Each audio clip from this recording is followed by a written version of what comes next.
Rajshahi city কর্পোরেশনের দৈনিক মজুরি ভিত্তিক শ্রমিকরা বেতন বৃদ্ধি সহ নানা দাবিতে বিক্ষোভ করেছেন। বুধবার বেলা ১১টার দিকে নগর ভবনের সামনে এই বিক্ষোভ অনুষ্ঠিত হয়। এ সময় শ্রমিকরা কর্মবিরতি পালন করে নগর ভবনের সামনে অবস্থান নেন। বিক্ষোভ চলাকালে তারা সিটি কর্পোরেশনের বিভিন্ন ফটকে তালা ঝুলিয়ে দেন এবং বিদ্যুৎ সরবরাহ বন্ধ করে দেয়। শ্রমিকদের অভিযোগ, দীর্ঘদিন ধরে মজুরি বৃদ্ধির দাবি জানানো হলেও কর্তৃপক্ষ কোনো উদ্যোগ নিচ্ছে না, বরং বিষয়টি নানা অজুহাতে এড়িয়ে যাচ্ছে। বর্তমানে দৈনিক মজুরি ৮৮৪ টাকা, যা দিয়ে সংসার চালানো সম্ভব নয় বলে অভিযোগ করেন শ্রমিকরা। তারা জানান, রাজশাহী বিশ্ববিদ্যালয়ের শ্রমিকরা দৈনিক ৭৫০ টাকা পান, অথচ সিটি কর্পোরেশনের শ্রমিকরা দীর্ঘদিন ধরে বৈষম্যের শিকার হচ্ছেন।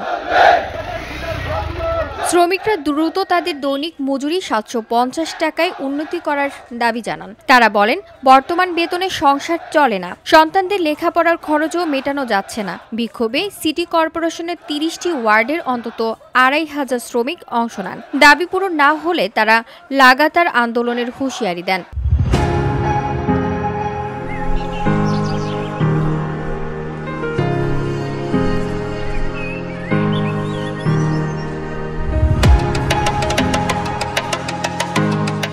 শ্রমিকদের দাবিগুলো হলো: ১. সকল শ্রমিক কর্মচারীর সর্বনিম্ন মাসিক বেতন ২২,৫০০ টাকা কার্যকর করতে হবে।